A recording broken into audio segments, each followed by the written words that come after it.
오늘 함께 보실 하나님의 말씀은 요한계시록 10장 1절에서 13절에 있는 말씀, 11절에 있는 말씀까지입니다.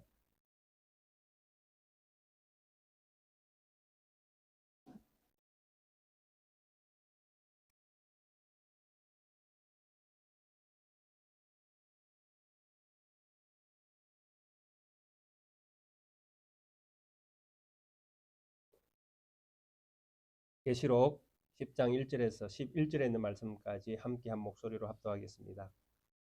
내가 또 보니 힘센 다른 천사가 구름을 입고 하늘에서 내려오는데 그 머리 위에 무지개가 있고 그 얼굴은 해 같고 그 발은 불기둥 같으며 그 손에는 펴놓은 작은 두루마리를 들고 그 오른발은 바다를 밟고 왼발은 땅을 밟고 사자가 부르짖는 것 같이 큰 소리로 외치니 그가 외칠 때에 일곱 우레가 그 소리를 내어 말하더라. 일곱 우레가 말을 할 때에 내가 기록하려고 하다가 곧 들으니 하늘에서 소리가 나서 말하기를 일곱 우레가 말한 것을 임봉하고 기록하지 말라 하더라.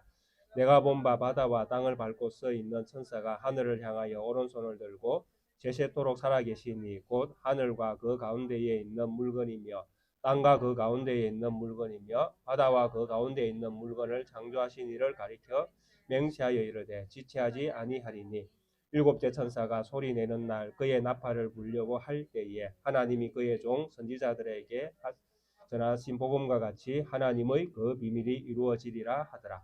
하늘에서 나서 내게 들리던 음성이 또 내게 말하여 이르되 네가 가서 바다와 땅을 밟고 서 있는 천사의 손에 펴놓인 두루마리를 가지라 하기로 내가 천사에게 나아가 작은 두루마리를 달라 한즉 천사가 이르되 갖다 먹어버리라. 네 배에는 쓰나 네 입에는 꿀같이 달리라 하거늘 내가 천사의 손에서 작은 두루마리를 갖다 먹어버리니 내 입에는 꿀같이 다나 먹은 후에 내 배에서는 쓰게 되더라. 그가 내게 말하기를 네가 많은 백성과 나라와 방언과 임금에게 다시 예언하여야 하리라 하더라. 아멘.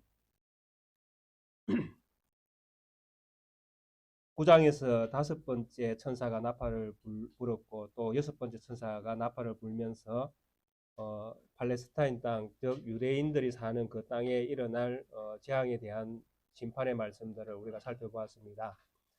10장과 11장 14절에 있는 말씀까지 이게 여섯 번째 천사가 나팔을 분 이후에 일어나는 그런 사건들을 기록을 해놓고 있습니다. 그래서 11장 15절에 가면 이제 일곱째 천사가 나팔을 불게 되어지는 그런 상황이 발생하게 되어지는데 이 10장과 11장 14절에 있는 말씀까지를 뭐 학자들은 뭐 삽입된 어떤 그런 부분으로 이렇게 말씀하기도 합니다. 즉 여섯 번째 화에 들어가 있는 그런 상황과는 조금 별개의 말씀으로 이렇게 여기고 있는 그런 견해들이 많이 있습니다. 여튼 이 여섯 번째 천사가 나팔을 불고 일어나는 그 현상 가운데에 10장과 11장 14절에 있는 내용들이 있기 때문에 제 생각에는 뭐 연결시켜서 이렇게 볼 수도 있겠다라는 생각도 해봅니다. 그래서 오늘 이제 우리에게 주어진 이 10장에 있는 말씀들을 통해서는 이제 이 10장에서 주는 이 말씀들 속에서 또 이 여섯 번째 천사가 나팔을 분 이후에 이스라엘 땅, 그 팔레스타인 땅에 재앙들이 일어나서 사람들이 이제 죽어나가는 이런 심판의 현상들이 일어나는 이런 사건들 속에서 또 어떤 일들을 통해서 하나님은 그의 뜻들을, 그분의 뜻들을 그 땅과 함께 연결되어져 있는 그 세계에, 그리고 오늘 우리의 세계에 이 말씀들을 또 어떻게 어떤 뜻으로 기록된 말씀들을 통해서 우리에게 은혜를 주시는지 함께 살펴보기를 원합니다. 10장 첫 절에 보시면 내가 또 보니 힘센 다른 천사가 구름을 입었고 하늘에서 내려오는데 그 머리 위에는 무지개가 있고 그 얼굴은 해 같고 그 발은 불기둥 같다 이렇게 말씀을 합니다. 그래서 가장 이제 핵심적인 이제 의문을 두게 되어지는 말씀이 이 힘센 다른 천사가 도대체 누구인가 하는 여기에서부터 이제 이 10장에 대한 내용들이 이제 해결했던 그런 열쇠들이 여기서부터 이제 출발이 되어집니다. 많은 어떤 학자들은 이 뭐 힘센 천사에 대하여 뭐 천사 중에 한 사람이다라는 그런 견해도 가지고 있습니다. 그리고 또 다른 한 견해는 이 힘센 다른 천사는 천사라고 표현을 하고 있지만은 성귀하신 예수 그리스도라고 이렇게 표현을 하고 있습니다. 그래서 천사 중에 한 분인지 아니면 한 사람 하나인지 아니면 예수 그리스도인지에 대한 두 가지 견해로 이제 이렇게 볼 수 있는데, 결국 이 천사의 어떤 그 모양, 천사를 이제 묘사하고 있는 그런 어떤 모습들을 통해서 이 천사가 천사인지 예수 그리스도를 예표하고 있는 성기하신 예수 그리스도인지 하는 이런 부분들을 정할 수밖에 없는 그런 상황입니다. 결론적으로 말씀드리면 저는 이그 힘센 천사가 예수 그리스도라고 그렇게 이해가 되어집니다. 그래서 그렇게 이해하게 되어지는 이유 중에 한 가지는 이제 10장 1절에서 나타나는 모습들, 이것들이 철저하게 하나님과 연관되어 있는 그런 말씀들로 보여지고 있기 때문에 그렇습니다. 첫 번째 보면 이 천사가 구름을 입었다라고 그렇게 표현을 합니다. 그래서 그 표현은 그 한글 표현에는 구름을 입은 것처럼 표현하고 있지만은 헬라어에서는 구름을 두르고 있는 것처럼 이렇게 표현을 하고 있습니다. 그래서 이 구름이라는 이 자연 현상 가운데 하나인 이 구름은 항상 그 구약 성경에서 하나님의 임재를 가르칠 때에 항상 구름이 등장을 합니다. 우리가 이미 뭐 많이 그 들었던 내용들 가운데에 출애굽기로 돌아가시면 모세가 하나님을 만날 때 항상 구름과 우레와 번개 그 사이에 임재하시는, 그 가운데에 임재하시는 하나님을 늘 보게 되어집니다. 그래서 하나님의 임재를 보여주는 하나의 상징과 같은 그 어떤 역할을 하는 것이 무엇이냐라고 할 때 구름, 우레, 번개 이런 것들을 우리가 이야기할 수 있습니다. 그래서 이 천사가 다른 천사와는 달리 구름을 두르고 구름을 입은 것처럼 이렇게 나타나는 것을 볼 때에 이 천사는 신적인 존재인 것을 우리가 암시를 받게 되어지는 것입니다. 그래서 신적인 존재라고 할 때에 철저하게 구약이나 신약이나 보여지는 어떤 그 하나님의 형상은 예수 그리스도밖에 없습니다. 그래서 예수님만이 하나님의 형상으로서 우리 눈에 보이듯이 이렇게 보여지는 분이지, 성령님도 마찬가지고 성부 하나님도 마찬가지고 그 이 두 분은 절대로 우리의 눈에 보이지 않습니다. 보이는 형태로 우리 가운데 오신 분은 예수 그리스도밖에 없는 것입니다. 그래서 여기에서 말하는 신적인 존재는 예수님으로 볼 수 있는 근거가 여기에 있다라는 것입니다. 그리고 두 번째는 이 그 머리 위에 무지개가 있다라고 이렇게 표현합니다. 이미 우리가 앞에서 그 보좌에 둘러 있는 무지개도 보았지 않습니까? 이 무지개에 대한 이야기가 구약 성경에는 그 노아 때에 그 무지개 언약이 나옵니다. 거기에 무지개가 한번 나오고, 또 에스겔에 가면 하나님의 영광과 함께 무지개가 등장을 합니다. 그래서 보좌 위에 이렇게 그 하나님의 영광이 있고 거기에 무지개가 있는 그런 모습들을 에스겔이 보게 되어지는데요. 이 무지개에 대한 의미는 제가 앞전 그 설교 때에 말씀을 드렸습니다. 무지개가 두 개의 어떤 그 상징을 함께 가지고 있는 언약의 어떤 상징이 있다라는 말씀을 드렸습니다. 그게 무엇이냐 하니까 무지개는 한마디로 이게 보면 활입니다. 활. 전쟁 무기이기 때문에 전쟁을 벌린다는 그 자체만으로는 심판을 상징을 하고 있는 것입니다. 그런데 이 무지개가 심판을 활로서 기능을 할 때는 심판의 어떤 기능을 담당하고 있는데, 이것이 하늘에 그냥 걸려 있을 때는 심판을 멈추고 있는 상황을 보여주는 것입니다. 걸려 있으니까 활이 전쟁을 위해서 사용되고 있는 것이 아니라 활이 그냥 걸려 있는 것입니다. 쥐고 있는 것이죠. 그래서 심판과 평화를 동시에 보여주는 상징이 무엇이냐니까 무지개 언약입니다. 무지개 언약. 그래서 하나님께서 다시는 물로서 세상을 심판하지 않겠다라는 것은 하나님이 심판의 어떤 그 유보를 말씀하시는 거잖아요. 그렇지만은 물로서 심판하지 않지만은 다시 하나님이 활을 들 때, 무지개를 들 때에는 어떤 현상이 일어납니까? 불로서 세상을 심판하는 현상이 일어나는 것입니다. 그래서 무지개는 두 가지를 다 가지고 있는 것입니다. 심판과 평화를. 그래서 에스겔에 나타났던 그 무지개도 똑같습니다. 하나님의 영광과 함께 나타났던 이 무지개, 영광과 무지개가 동의어처럼 그렇게 사용되어집니다. 그래서 하나님의 영광이라는 것은 하나님이 그곳에 계시다라는 것이거든요. 하나님의 영광이 보여질 때는 하나님이 그곳에 계시는 것입니다.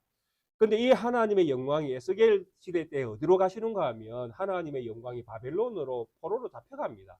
이스라엘 백성이 바벨론 포로로 잡혀가는 그 길에 하나님의 영광이 동행을 합니다. 그래서 하나님의 영광이 이스라엘에서 어디로 옮겨 가시는가 하면 바벨론 땅으로 옮겨 가십니다. 그리고 그곳에서 이스라엘 백성과 함께 계시는 거예요. 심판받는 땅에서. 그러다가 하나님이 그 땅에서 바벨론에서 다시 이스라엘 백성을 회복시키시잖아요. 그래서 이스라엘 백성을 다시 약속의 땅으로 돌아오게 하실 때 하나님의 영광이 다시 돌아옵니다. 그래 이때도 똑같죠. 심판을 당하시는 하나님, 심판을 행하시고 심판 가운데에 계시는 하나님, 그 다음에 심판이 끝났을 때 다시 회복시키시는 하나님, 평화의 땅으로 다시 돌아오게 하시는 하나님. 그래서 이때도 무지개 언약은 두 가지를 다 보여주고 있습니다. 홀로 심판 가운데에 들어가시는 하나님, 심판 가운데서 회복시키시는 하나님. 그래서 이 무지개 언약은 항상 두 가지를 공존하고 있는 것입니다. 심판과 평화를. 그래서 여기에 이 무지개가 등장한다는 것은 이 상징을 가지고 있는 겁니다. 힘센 천사, 다른 천사라고 표현되어 있지만 이 힘센 천사가 심판과 평화를 동시에 만족시키는 그런 분으로 오셨다라는 것이죠. 그래서 예수님의 사역은 항상 두 가지가 동시에 일어납니다. 심판과 회복. 그죠?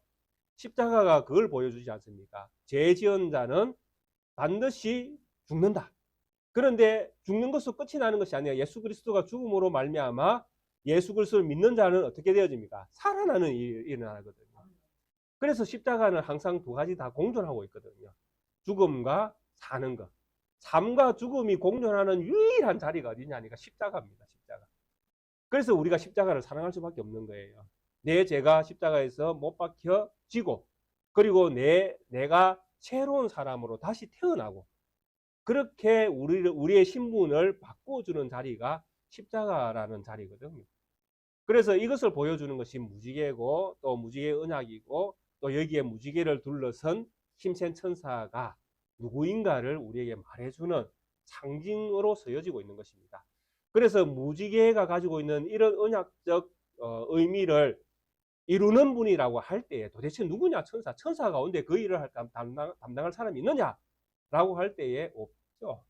천사가 그걸 할 수 있으면 예수님께서 하나님의 어떤 아들로서 이 세상에 오시지 아니했을 것입니다. 천사를 보내면 되니까요. 네가 대신해라 이러면 되잖아요. 근데 천사로도 이 일은 할 수가 없으니까 누가 하신 겁니까? 하나님이 스스로 하신 거거든요. 그래서 여기에 나오는 이 다른 천사로 불려지는 이 힘센 다른 천사는 예수님일 수밖에 없다라는 것입니다. 왜냐하니까 그분이 가지고 있는 또 그분이 하고 있는 일, 이 천사가 하는 일을 볼 때에 예수님일 수밖에 없는 거예요. 그리고 그 얼굴은 해 같고 그 발은 불기둥 같으며 이것도 똑같죠. 그죠? 그 얼굴은 해 같다라고 할 때에 제가 구장입니까? 설교할 때에 이 자연 계시가 가지고 있는 의미도 제가 한번 말씀드렸지 않습니까? 시편을 가지고 시편 19편을 가지고 그러니까 이 해같이 빛나는 이 얼굴 해같이 바라보이는 이 얼굴로는 무지개 언약으로 상정을 하면 바로 살리는 어떤 기능을 가지고 있는 거예요. 살리는 기능. 해라는 것은 그 온기로 온 세상을 살리잖아요. 생명을 주고. 그리고 그처럼 율법도 우리를 살리는 율법이잖아요. 우리를 살게 하는 율법이니까. 그래서 율법이 가지고 있는 거, 해가 가지고 있는 이런 어떤 특징들은 살리는 쪽에서 가깝거든요. 그런데 그 다음에 나오는 그 발은 불기둥 같으며 라고 할 때 이 불기둥은 어떤 상징을 가지고 있습니까? 심판의 상징을 가지고 있거든요. 노 이런 걸 그 발을 표현할 때 녹 같은 발, 뭐 이런 것들을 표현하지 않습니까? 그 발로서 밟게 되어질 때에 그 불 같은 발에 밟힐 때에 살아남을 게 없는 거예요. 완전한 심판이 이루어지는 것입니다. 그래서 이런 것들이 발을 볼 때도 불기둥 같은 발로 이렇게 묘사를 하고 있지 않습니까?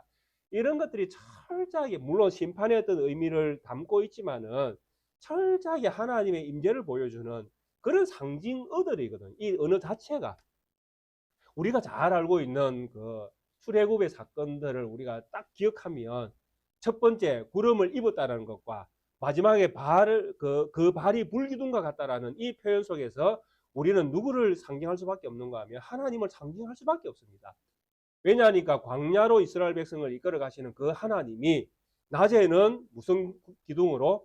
구름 기둥으로, 밤에는 무슨 기둥으로? 불 기둥으로 이스라엘 백성들을 이끌어 가셨다. 이렇게 출애굽기 13장에서 말씀을 하고 있지 않습니까? 그래서 출애굽기 13장 21절 이하에 보시면 하나님이 이스라엘 백성을 낮에는 구름 기둥으로 밤에는 불 기둥으로 그들을 인도하셨다. 이렇게 말씀을 하고 있습니다.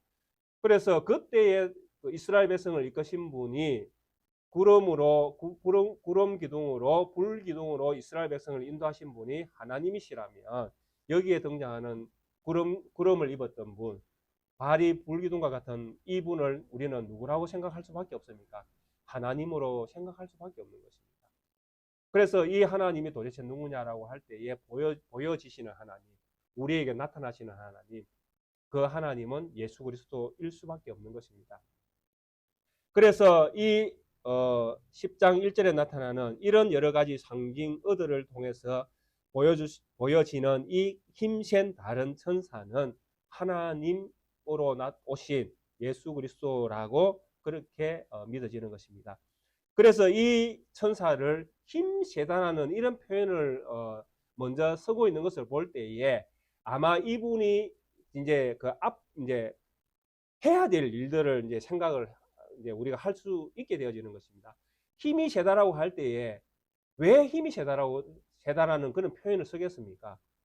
그 힘이 세야 뭐든지 정복을 하든지 심판을 하든지 어떤 전쟁을 벌리더라도 이길 수 있지 않습니까?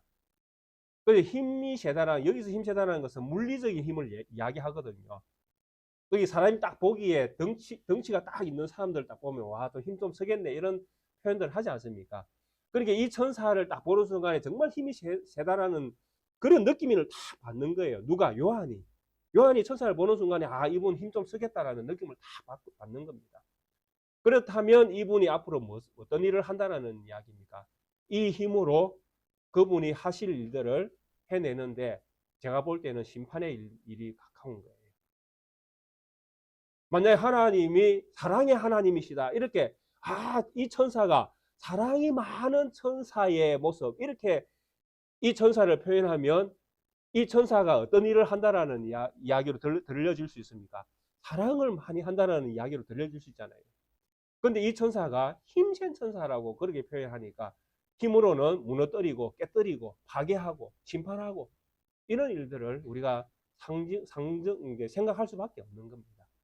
그래서 이 예수님의 모습을 힘센 천사라고 이렇게 이제 요한이 보고 있는 것은 이분에 의해서 심판의 행위가 행해지는 그런 모습들을 이렇게 이제 표현하려고 이 예수님의 모습을 이렇게 그리고 있다라고 보여지고 있다라고 이렇게 이해를 할 수 있겠습니다. 그리고 이전에는 그 손에는 펴놓은 작은 두루마리를 들고 그 오른발은 바다를 밟고 그 왼발은 땅을 밟고 그래서 이 두 발을 지금 밟고 있지 않습니까? 오른발은 바다를 밟고 있고 왼발은 땅을 밟고 있는데 누차 제가 말씀드렸지만은 여기서 요한계시록에 나오는 많은 땅이 어떤 땅을 이야기하는 거 하면 팔레스타인 땅을 이야기하거든요. 그 땅을 밟고 있습니다. 그러면 한 발은 바다를 밟고 있다면 그 땅에서 가장 가까운 바다는 어느 쪽이 되겠습니까? 방금 우리가 성경에 읽었던 이스라엘 백성의 그 경계를 이야기할 때 서쪽 경계는 어디라고 이야기하던가요? 서쪽 경계는 어디까지? 읽을 때 저만 읽었는가 봅니다. 서쪽 경계는 대해라고 표현이 됐잖아요. 대해.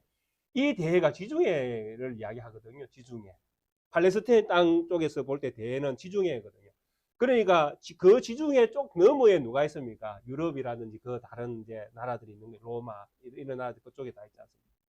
그래서 지금 팔레스타인 땅 한쪽은 팔레스타인 땅을 밟고 있고 한쪽은 그 지중해를 두 쪽을 이렇게 다 밟고 있는 거예요.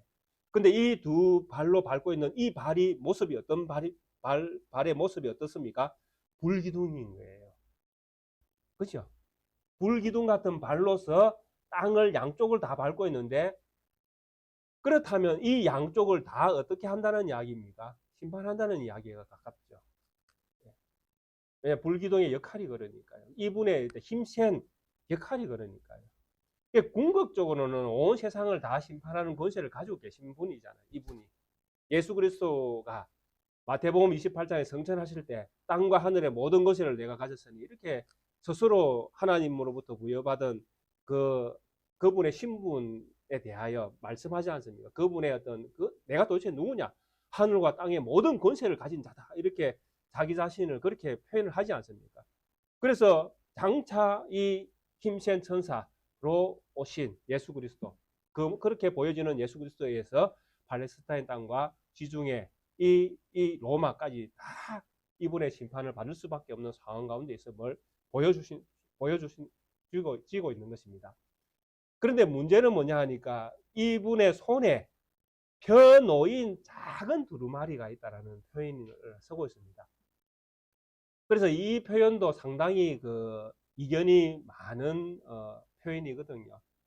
왜 그러냐 하니까 요한계시록 5장에 보면 보좌에 앉으신 이의 오른손에 두루마기가 들려 있었지 않습니까? 그때 두루마기는 하나님 아버지가 가지고 계신 두루마리였습니다. 7인으로 봉하여져 있는 두루마리. 그것을 예수 그리스도가 받아서 뗐지 않습니까? 그래서 7 재앙들이 이제 생기기 시작했지 않습니까?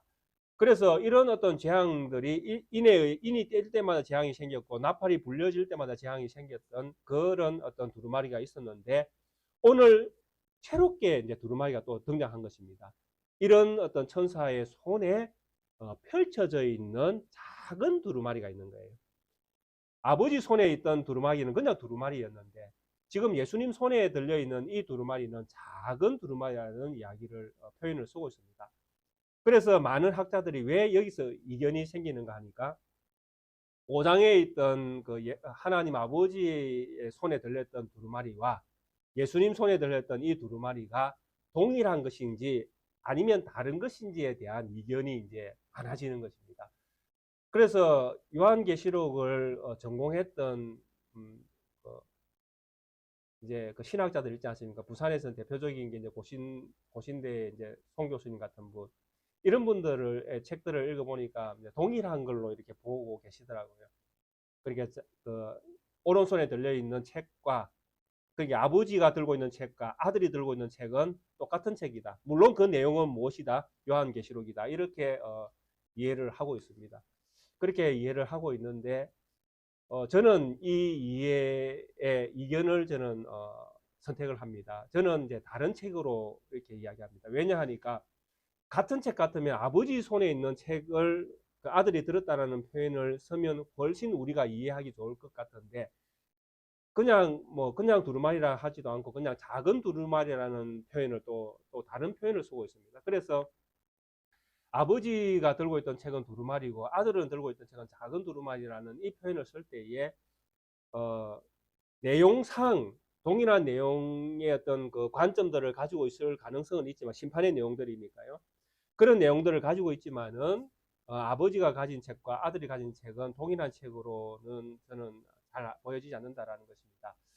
그래서 그렇다면 왜 이 아들이 들고 있는 예수 그리스도 들고 있는 책을 작은 두루마리라고 이야기했을까?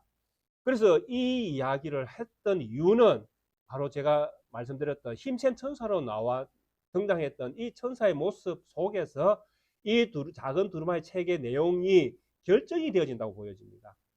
그러니까 힘센 천사로서 이제 심판의 권세를 가지고 있으니까 심판의 당위성을 이제 이야기해야 되잖아요. 내가 세상을 심판할 수밖에 없다는 이야기를 해야 된다는 것입니다. 그러면 세상을 심판을 해야 된다는 이야기가 어디에 있느냐라고 할 때에 이 작은 두루마리 책에 들어있는 거예요. 그러니까 작은 두루마리를 들고 있는 분이 예수님이라면 이 예수님 손에 들려있는 이 펼쳐져 있거든요.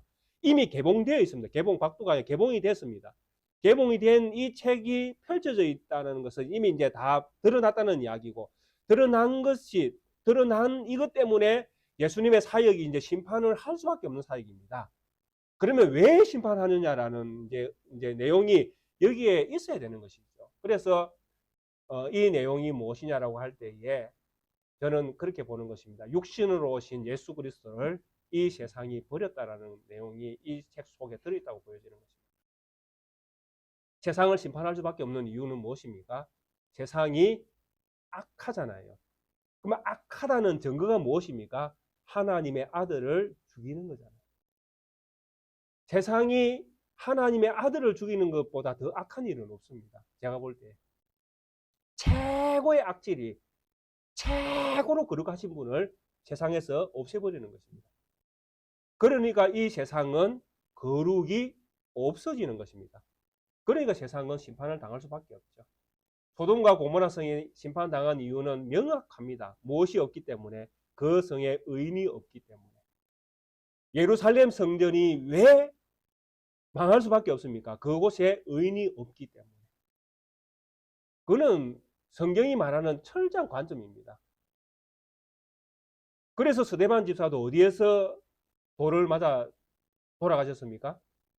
성 바깥에서 돌에 맞았더라고요. 그러니까 거룩한 하나님의 자녀가 성 안에 못 있는 거예요. 왜? 그 성이 거룩한 사람을 받을 수가 없는 거예요. 남길 수가 없는 거예요. 그래서 바깥으로 다 쫓아보내는 것이죠. 그러니까 그 성은 뭐 해야 됩니까? 망해야 되는 것이죠. 그래서 이런 측면에서 볼 때에 이 작은 두루마리 책에는 예수님께서 세상을 심판할 수밖에 없는 그런 내용들이 들어있다라는 것입니다. 그래서 실제로 이제 제가 장차 이야기하겠지만은 이 내용이 이 요한계시록에 들어 있습니다. 지금은 이제 이 성경 흐름상 앞쪽에 이 내용이 숨겨져 있는 것처럼 이렇게 표현되고 있어서 제가 숨기듯이 말씀을 하고 있지만은 11장에 가면 그 내용이 이제 드러납니다. 예. 근데 제가 말씀드리는 이 내용과 똑같습니다. 예. 그래서 예수 그리스도가 세상을 심판할 수밖에 없는 이유를 이 작은 책이 가지고 있는 것이죠. 그래서 그러면 왜 이 두루마리를 그냥 두루마리라고 표현하지 않고 작은 책이라고 작은 두루마리라고 표현했을까라고 했을 때에 저는 그렇게 봅니다. 예수님이 이 세상에 인자로 오셨기 때문에 그렇습니다. 사람의 아들. 그분은 철저하게 작은 자로 오셨거든요. 작은 자, 죽는 자, 죽기 위해서 오신 분이잖아요. 그래서 이분의 어떤 사역을 두루마리에 기록할 때에 작은 두루마리라는, 그래서 이 작은이라는 것은 다른 표현을 성경에서 예수님에 대한 다른 표현을 빌리면 그분은 겸손해서 나귀 새끼를 타셨느니라, 이런 표현으로도 볼 수 있겠습니다. 제 생각은 그렇습니다. 그래서 작은 두루마리라 표현하는 이것은 철저하게 예수님의 그 낮아지심을 표현하는 그런 어떤 표현의 한 방법으로서 이런 표현을 쓰고 있다라고 그렇게 이해가 되어집니다. 그래서 아버지 손에는 아버지의 큰 뜻, 원대한 뜻, 완전한 뜻이 들어있잖아요. 그러니까 아버지에게는 두루마리라는 책을 쓸 수밖에 없는 것입니다.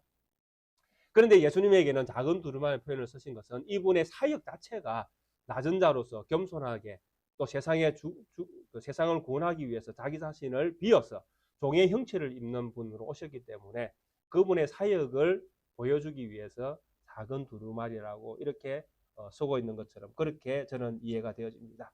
그래서 이런 작은 두루마리 책이 이제 펼쳐져 있으니까 이제 만천하에 드러나 있는 것입니다. 이거는 감추어져 있는 것이 아니라 다 드러나 있는 것입니다. 그래서 3절에 보니까 사자가 부르짖는 것 같이 큰 소리로 외치니 그가 외칠 때에 일곱 우리가 그 소리를 내어 말하더라. 그리고 4절에 일곱 우리가 말을 할 때에 내가 기록하려고 하다가 곧 들으니 하늘에서 소리가 나서 말하기를 일곱 우리가 말한 것을 임봉하고 기록하지 말라 하더라. 이렇게 말씀이 연결되어집니다. 그래서 작은 두루마리는 예수 그리스도의 사역 영적 측면에서 낮아지심을 보여주는 그런 내용이라고 할지라도 이 말씀이 세상에 드러날 때에는 우레와 같은 능력, 정말 세상을 심판할 수밖에 없는 강력한 능력을 가진 정말 참된 진리의 말씀으로 세상에 오시는 말씀의 능력이 되어지는 것입니다. 그러니까 우레가 출애굽기 13장에도 보면 출애굽기 20장, 19장, 20장에도 보면 이스라엘 백성들이 하나님과 대면하는 모세의 그 모습 속에서 하나님의 모습을 보지 않습니까? 모습을 본다기보다 하나님의 임재하심에 대한 모습을 볼 때에 우레와 번개와 그 큰 울림 속에서 나팔 소리와 같은 큰 소리로 등장하시는 그 하나님의 음성 속에서 이스라엘 백성은 기겁을 하지 않습니까? 그래서 모세에게 요청해서 뭐라고 이야기합니까? 하나님이 직접 우리에게 말씀하지 말게 하옵소서. 우리가 죽을까 합니다. 근데 우레라는 그런 어떤 소리처럼 들려지는 그 하나님의 음성 속에는 뭐가 있습니까? 심판이 있거든요. 위험이 있고 거룩함이 있거든요. 그러니까 세상이 감당을 못하는 것입니다. 사람 자체가. 그래서 여기에서 우레와 같은 말씀, 그리고 한 우레가 아니라 7우레입니다. 완전한 하나님의 말씀이십니다. 그 완전한 하나님의 말씀이 이 세상에 탁 던져질 때에 이걸 받을 만한 사람이 없습니다. 세례 요한조차도 이 말씀을 받을 수가 없게 되어지죠. 그만큼 이 하나의 말씀은 완전한 말씀이지 않습니까?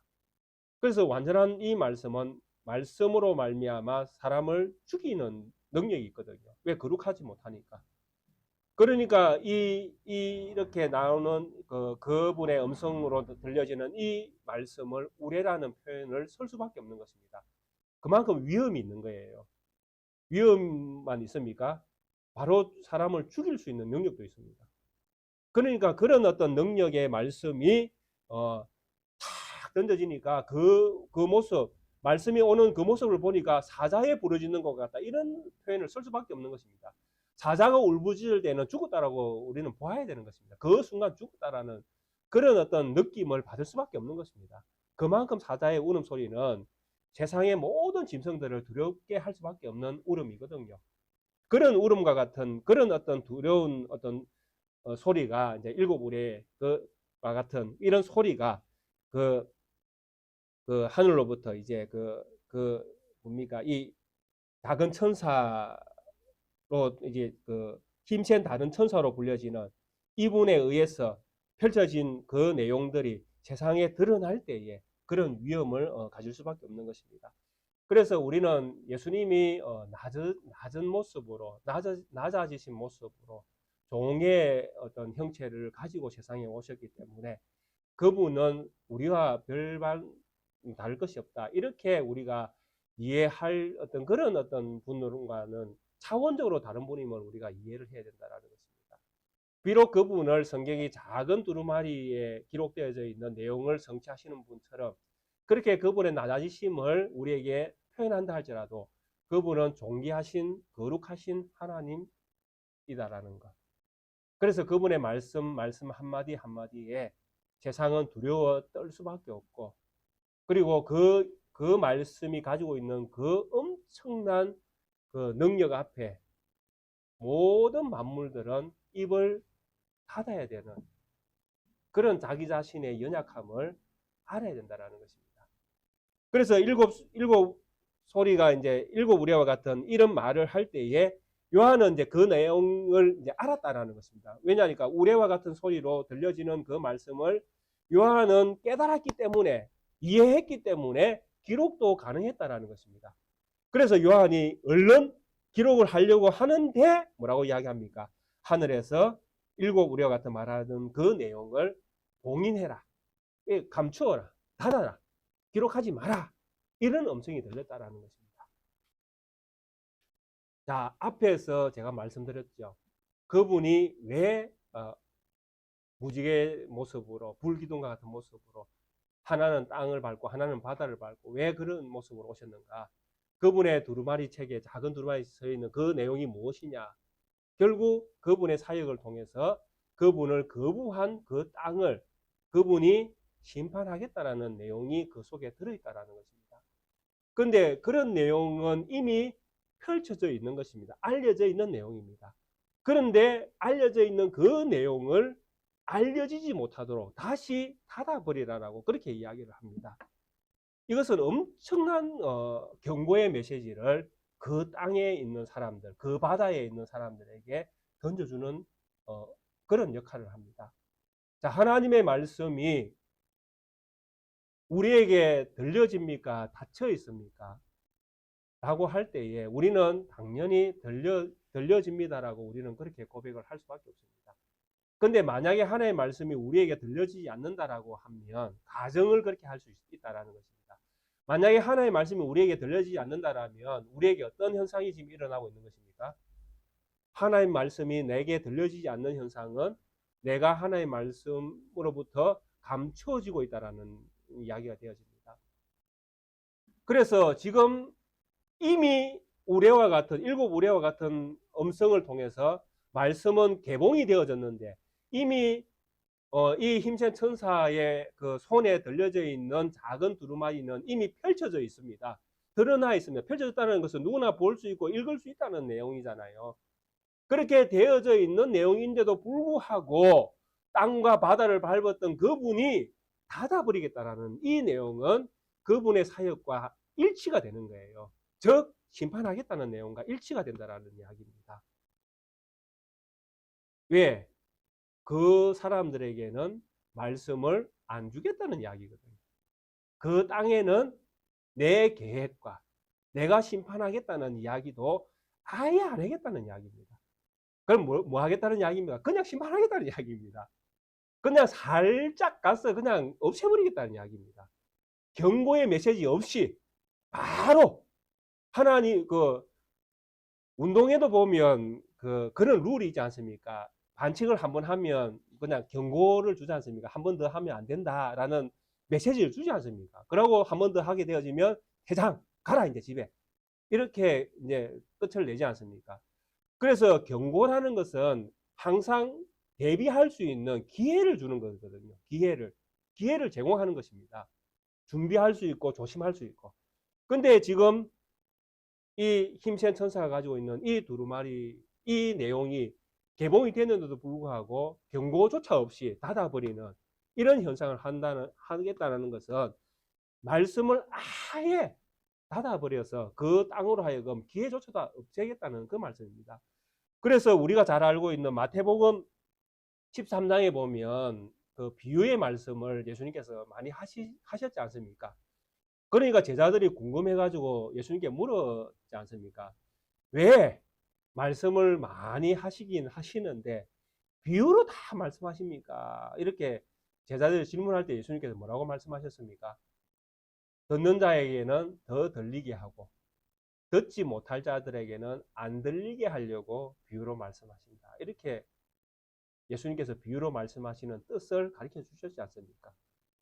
그러니까 감추어야 될 대상한테는 철저하게 감추도록 말씀을 비유로 말씀했다라는 것입니다. 그리고 잘 들리는 자에게는 비유로 말씀해서 그 뜻을 더 많이 비유의 말씀을 통해서 더 크게 깨달아야 될 자들에게는 더 크게 깨닫도록 그렇게 만들려고 예수님께서 비유로 말씀하셨다라는 것입니다. 즉 우리가 비유의 말씀들을 들을 때에 우리는 그 말씀이 어떻게 돼야 됩니까? 30배, 60배, 100배의 과실을 맺어야 되는 것입니다. 더 잘 이해하고 더 잘 이해하고 더 잘 믿는 그런 말씀으로 그 말씀이 우리에게 들려져야 되는 것입니다. 우리도 비유의 말씀을 또 읽으면서 이게 도대체 뭐고 이러면 곤란한 것입니다. 우리에게는 더 열리도록 하나님께서 말씀을 허락하기 위해서 그렇게 하셨거든요. 이런 하나님의 그 일하시는 방식은 신구약을 떠나서 늘 이런 방식으로 일을 하셨던 경우들이 많이 있습니다. 우리가 잘 아는 요나 있지 않습니까? 요나 때에 하나님께서 요나에게 그렇게 명령을 내리지 않습니까? 니느웨에 가서 외치라. 이 성이 곧 망할 것이다. 라고 외치라고 그렇게 이야기했는데, 니느웨는 이제 이방 나라잖아요. 아수르 수도니까요. 그러니까, 요나 입장에서 이제 뒤에 나옵니다만은 요나가 그런 생각을 가진 거예요. 혹시 니느웨에 가서 내가 이 성이 망한다라고 이렇게 선포했을 때에 혹시 이 성이 회개하고 돌아오면 어떻게 하지? 이런 어떤 요나가 꼬로만 생각을 가진 거예요. 왜냐니까 그거는 이방 땅이니까요. 이방 사람들은 망해야 된다는 생각을 가지고 있은 거예요. 요나는. 그래서 그러니까 이제 요나는 하나님께서 사명을 줬지만은 뭐 했습니까? 도망가는 걸 선택한 거예요. 니느웨를 가는 게 아니라 다른 쪽으로 도망을 이제 선택을 한 거예요.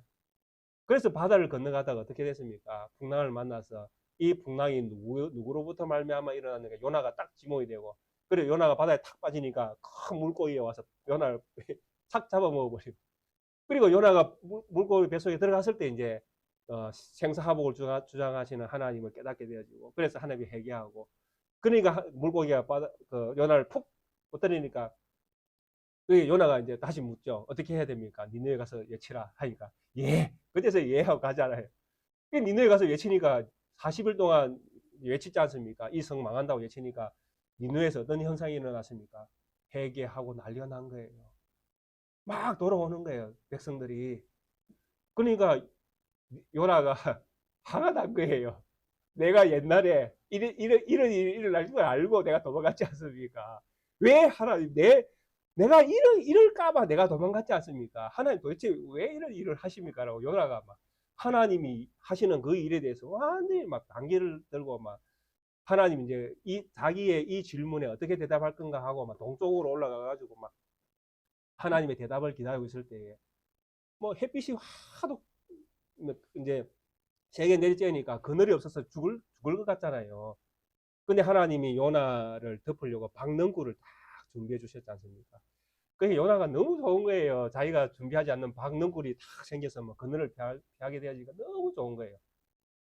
그래 기분이 막 좋아가지고 이렇게 있었는데 갑자기 그 다음날 또 이 박능굴이 막 시들어가 싹 없어지는 거예요.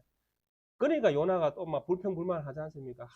이 박능굴 이거 뭐 또 계속 있게 하면 되는데 왜 없앴나는 둥 뭐 이렇게 이제 불평불만 할 때에 그 하나님께서 찾아오시잖아요. 네가 박능굴을 기이 여기는 것이 옳으냐? 그러니까 예, 옳다라는 거예요. 내가 박는 꼴을 기이 여기는 옳다는. 그러니까 하나님께서 답을 주시거든요. 네가 하루아침에 폈다가 없어지는 박는 꼴도 귀하게 여기거늘 하나님을 알지 못하는 수많은 저 이방 나라들을 내가 귀하게 여기는 것이 옳지 않냐? 이 질문을 요나에게 딱 던지거든요. 그 요나가 답을 못합니다. 왜 답을 못했는지 아십니까? 왜 요나가 답을 못했을까요? 하나님이 이방인을 귀하게 여기는 것 때문에 답을 못했을까요? 아니면 박능쿨을 귀하게 여긴 자기 마음이 어리석었다는 것을 알았기 때문에 답을 못했을까요? 그게 아닙니다. 하나님이 하나님의 뜻으로 하나님의 시선이 있는 백성은 니느웨가 아닙니다. 누구입니까? 하나님이 진짜 회개하고 돌아올 하나님의 백성은 이스라엘입니다. 하나님은 요나에게 그걸 깨닫게 하기 위해서 니느웨를 선택하신 거거든요. 저 무지한 백성들도 하나님이 심판한다고 하니까 저렇게 난리치고 있지 않느냐. 그런데 이 백성, 내가 선택한 이 이스라엘은 도대체 뭐 하고 있느냐라는 거예요. 그게 하나님이 요나에게 던지는 질문이에요. 이 백성은 내가 말씀을 줬는데, 내가 능력으로 이 백성을 내가 지금까지 사랑했는데, 이 사랑을 받은 이 백성은 지금까지 뭐 하고 있느냐라는 거예요. 그래서 이 백성도 회개하고 돌아오면 내가 받아들겠다. 하나님의 관심은 니느웨보다 더 이스라엘에게 있는 거예요. 그래서 하나님의 말씀이 누구에게 있기를 원하는 것입니까? 하나님의 자녀에게 하나님의 말씀은 늘 있어야 되는 거예요. 지금 오늘 이 요한계시록 3장, 10장 3절 4절에 주시는 메시지가 그런 거예요. 하나님이 심판할 대상에게 그 말씀은 필요치 않는 거예요. 당연히 심판받을 자들에게는 심판받는다라는 이 메시지가 소용이 없는 거예요. 그냥 심판의 대상일 수밖에 없는 것입니다. 그러나 이 메시지가 진짜 받아야 될 대상은 누구입니까? 우리잖아요. 하나님 자녀인 우리. 이 메시지를 통해서 우리는 뭘 깨달아야 됩니까? 하나님 뜻을 깨달아야 되고 하나님의 말씀이 우리에게 들려지는 것으로 말미암아 우리는 위로를 받을 수 있다는 것입니다. 만약에 우리에게 하나님의 말씀이 막혀진다면 우리에게 어떤 얼마나 비참한 현상이 일어나겠습니까? 그런데 여기에서 우리가 더 중요한 점이 무엇인지 아십니까? 하나님의 말씀이 들려지는 것에서 끝을 내서는 곤란하다라는 이야기입니다. 그렇지 않아요. 우리가 신자로 살아가는 우리의 믿음의 현상 속에서 우리가 말씀을 듣는 것으로, 들려지는 것으로 인해서 만족하는 걸로 끝을 내서는 곤란하지 않습니까? 이 말씀이 내 속에 뿌려져서 30배, 60배, 100배의 가시를 맺어야 되잖아요. 능력으로 나타나야 되지 않습니까? 내 삶에 이 말씀이 실제로 적용이 되어지는 말씀으로 드러나야 되지 않습니까? 그래야 이 말씀이 내 것이 되어진 것이지, 이 말씀이 실제로 드러나지 않는다면, 들려지는 것으로 만족하는 수준에 머문다면 우리가 심판당할 백성과 다를 바가 뭐가 있는가 하는 것입니다. 그래서 우리는 이런 경고의 메시지를 이방 땅, 지금 하나님 힘센 천사는 지금 땅을 다 밟고 있는 것을 우리가 보고 계셔야 됩니다. 이스라엘 백성들이 살고 있는 땅도 밟고 있지만은 지중해 대해도 밟고 있다는 것을 보셔야 됩니다. 양쪽을 다 밟고 양쪽을 다 지배하시고 다 다스리시는 분이십니다. 이분에 의해서 이 세상은 이분의 뜻을 거역한 그 뜻 때문에 세상은 심판을 당할 수밖에 없습니다. 그러나 그 가운데에 구원받을 우레와 같은 그 일곱 음성처럼 들려지는 그 음성의 완전한 말씀 가운데에 살게 되어지는 백성들은 이 말씀을 통해서 살아나야 됩니다. 살아난 증거를 가져야 됩니다. 살아난 증거를 가지고 살아야 됩니다. 믿음으로 다름질을 쳐야 됩니다. 어디까지? 표대가 있는 저 하늘나라를 향하여. 이것을 위해서 오늘 우리에게 이 말씀을 주신 것입니다.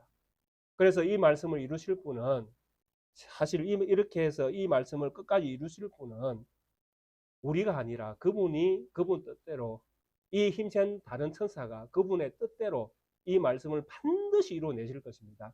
그분은 맹세로 이 언약의 말씀을 이루어내겠다고 지금 약속하십니다.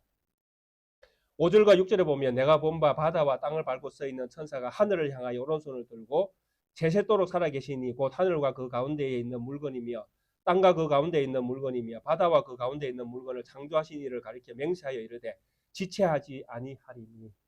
그분의 뜻대로 펼쳐진 그 책의 내용대로 이 세상을 심판하고 살리는 그 일을 반드시 하겠다는 것입니다. 근데 그 반드시 하겠다는 그 내용을 뭘로 보정을 합니까? 맹세로 보정을 합니다. 그래서 6절에 보면 맹세하여 이르되 지체하지 아니하리니, 이렇게 해서 우리 한글 번역에는 맹세가 저 뒤쪽에 배치가 되어 있습니다. 그러나 원문에는 맹세가 제일 앞쪽에 있습니다. 그러니까 맹세하여 이렇게 시작이 됩니다. 맹세하여 살아계신 이 앞에서, 이렇게 성경이 시작이 되어집니다. 그러니까 반드시 이루겠다는 그 의지가 엄청나게 강합니다. 그래서 사실 이 맹세라는 것은 성경에 많이 등장하지 않습니까? 우리가 잘 알고 있는 서원한다, 맹세한다. 자, 중요한 내용이니까 간단하게만 하고 정리하겠습니다. 맹세를 해야 됩니까? 안 해야 됩니까? 우리는 어떻게 생각하십니까? 우리가 살면서 맹세를 가끔 하기도 하지 않습니까? 성경에 보면 맹세한 사람들 몇 명 나옵니다. 야곱, 베델에서 다시 돌아오게 하시면 하나님 앞에 뭘 드리겠다? 10분의 1을 드리겠다. 맹세를 합니다. 삼손, 죽을 때까지 머리 안 자르겠다. 삭도 되지 않겠다. 사무엘도 마찬가지고요. 세례 요한도 마찬가지고. 그리고 민수기에 가면 나실의 서원도 나오고요. 그리고 잘못된 서원의 대표적인 인물로 나오는 입다. 나를 가장 먼저 암몬을 치고 돌아올 때 가장 먼저 내 집에서 나와서 나를 반겨주는 자를 하나님 앞에 번제물로 바치겠습니다. 딸이 툭 나오네요. 어떻게 했습니까? 예, 성경에는 번제물로 바쳤다고 되어 있습니다. 물론 그 내용도 다시 또 살펴볼 필요도 있겠지만 분명히 성경은 번제물로 바쳤다고 되어 있습니다. 자, 이런 어떤 성경에서 많은 명체들이 있습니다. 자, 이것을 이제 실질적으로 우리가 이제 우리의 삶 가운데서도 되어지는 일들이니까요. 명체는 해야 됩니까? 안 해야 됩니까? 예, 어렵죠. 예. 우리의 맹세는 거짓될 가능성이기 때문에 안 해야 됩니다. 성경이 말하는 맹세는 그러면 누구의 맹세입니까? 오실 예수 그리스도의 맹세입니다. 그분이 하시겠다는 맹세거든요. 왜냐하니까 성경에 나오는 그 모든 맹세들은 하나님의 신실하심을 기초로 한 맹세거든요. 하나님의 신실하심을 보여주는 측면에서 맹세를 이야기하고 있다는 이야기입니다. 그럼 누가 신실하다는 이야기입니까? 하나님이 신실하다는 이야기입니다. 그러면 우리가 맹세한다는 것은 이런 신실하신 하나님을 닮아 있습니다라는 표현이지 우리가 맹세할 수 있는 능력은 사실 우리에게 없습니다. 맹세할 수 있는 능력, 신실하게 그 일을 감당할 수 있는 능력은 누구에게만 있습니까? 하나님 아버지, 예수 그리스도, 성령 하나님에게만 있지 우리에게 있는 것이 아닙니다. 그러면 우리가 맹세를 통해서 배우는 것이 무엇입니까? 하나님의 신실하심을 배우는 것이지 하나님이 우리에게 뭔가 없어서 끄집어내려고 하나님과 뭔가 받고 싶어서 끄집어내려고 우리에게 맹세를 시키시는 그런 하나님은 아니시다라는 것입니다. 그래서 맹세를 통해서 우리는 1차적으로 하나님의 신실하심을 배우는 것이 가장 중요한 목적이 맹세해 주신 것입니다. 그런데 오늘 이 성경에서는 맹세를 하십니다. 누가? 하나님이 하십니다. 그러니까 하나님의 이름을 걸고 뭘 하는 거예요? 맹세를 하는 거예요. 무슨 이야기입니까? 반드시 이루어진다는 이야기입니다. 예수님께서 펼쳐놓은 이 책, 예수님으로 보여주는 이 책에 펼쳐놓은 이 책대로 반드시 이루어진다는 이야기입니다. 왜? 예수님이 맹세하셨거든요. 누구 앞에서? 하나님 아버지 앞에서. 그래서 우리는 이 요한계시록에 있는 이 내용을 가감없이 우리는 믿어야 되고 가감없이 우리는 전해야 되고 가감없이 우리는 이 말씀대로 따라 믿음으로 살아가야 됩니다. 사랑하는 우리 낮교회 모든 성도님들, 정말 오늘 이 낮은 자의 모습으로 오셔서 세상을 심판할 권세를 가지신 이 예수 그리스도, 그리고 이분의 손에 펼쳐진 이 내용대로 세상은 이미, 예루살렘은 이미 심판을 당했고 새로운 세상이 열렸습니다. 그리고 그 복음으로 말미암아 우리는 이제 믿어서 의에 이르고 하나님의 자녀로 지금 살아가고 있습니다. 우리에게 주신 이런 어떤 그 역사 안에서 일어났던 그 일들을 역사 안에서 끝난 것으로 이해하지 마시고 이 심판의 행위는 주님 오시는 그날까지 이어질 것입니다. 그래서 그런 심판 가운데에 세상 가운데에 저희들이 살아갈 때에 우리는 이런 말씀을 들을 때에 위로의 말씀과 함께 경고의 메시지로 들을 수도 있어야 된다는 것입니다. 그래서 이 말씀대로 심판하시는 하나님 아버지 앞에 믿음으로 사랑으로 또 소망을 가지고 인내함으로 믿음의 경주를 해가는 것이 이런 말씀을 우리에게 주신 하나님의 어떤 큰 뜻이 들어있는 것입니다. 이런 하나님의 큰 뜻을 바르게 이해하시고 오늘도 표대를 향해서 다름질 잘 해가시는 우리 모든 성도님들 되시기를 주의 이름으로 축원드리겠습니다. 함께 찬송가 300